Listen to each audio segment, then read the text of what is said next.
The Song of Songs. It's a well-known but not so well understood book of the Bible. It's 8 chapters of love poetry. And while there is an introduction and a conclusion, the book doesn't have any kind of rigid literary design, and that's because it's a collection of poems.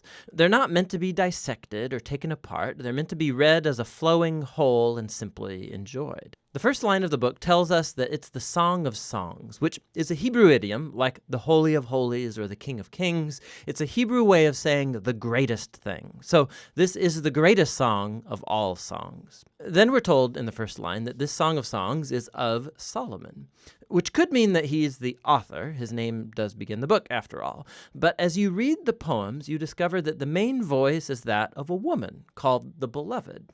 And while there is also a male voice, it does not seem to be Solomon's. Solomon is mentioned a couple times in the poems, but he's never a speaker. And you do have to admit, Solomon is a very odd candidate as the author of this book, given the fact that he had 700 wives. For the lovers in the Song of Songs, they are the only ones in the world for each other. So the of Solomon likely means in the wisdom tradition of Solomon. He was known for his wisdom, his poetry, his love of learning about every part of life. And Solomon became the father of wisdom literature in Israel. And so his legacy is here carried on through a collection of love poems that explores the human experience of love and sexual desire. The opening poem introduces us to the basic theme of this book. We hear the voice of the young woman who delights in her man, a shepherd. Now, she's not married to him yet, but it becomes clear that they're engaged and they cannot wait to be together. From the introduction, the poems flow back and forth from the woman's voice to the man's, shifting from scene to scene without any kind of clear linear sequence or storyline. The poems move in these symphonic cycles, and key images and ideas get repeated and developed. So, one of the basic themes uniting the poems is the intense desire that this couple has for each other, expressed through their constant seeking and finding.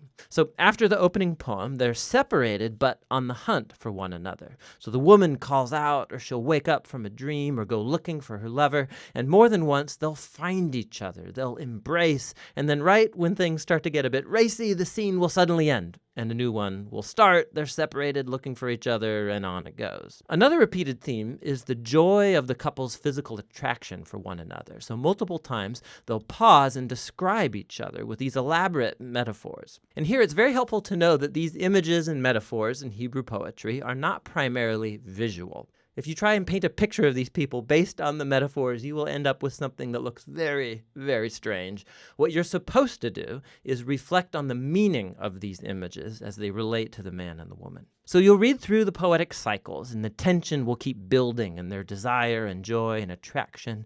And this spiraling repetition is a poetic way of heightening and focusing on the mystery and power of sexual love. It all comes together in the conclusion, which pauses to summarize what these poems are all about.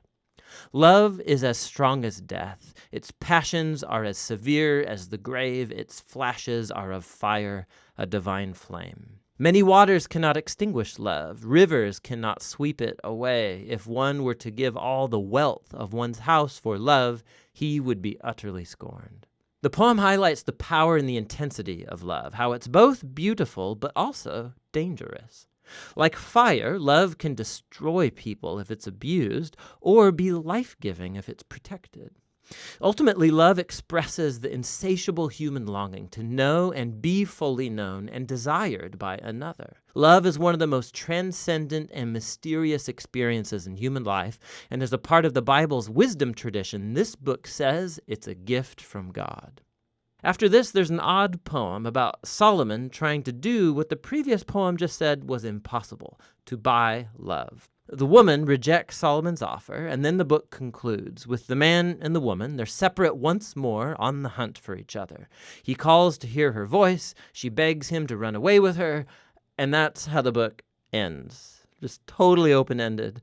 But that's a lot like love, which never truly concludes, because there's always more to discover and pursue in your beloved. And so true love has no end, and neither does this book.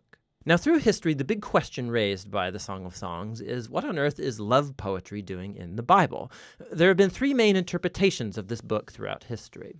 In Jewish tradition, it's been read as an allegory, each character a symbol. So the woman is Israel, the man is God, and their love is a symbol of the covenant between God and Israel made at Mount Sinai and the giving of the Torah. This view flowed into the Christian tradition, but the characters were swapped. So it's about Christ's love for his people, the church. And this interpretation was inspired by Paul's words in Ephesians 5, that a Christian husband's love for his wife is a symbol of Christ's love for the church. What's interesting is that in the last 100 years, archaeological discoveries among Israel's ancient neighbors in Egypt and Babylon has turned up all kinds of ancient love poetry that's very similar in language and imagery to the Song of Songs. We see that love poetry was a meaningful part of Israel's cultural environment, which has led most scholars today to view the Song of Songs as what it presents itself to be, an arrangement of Israelite love poetry reflecting on the divine gift of love.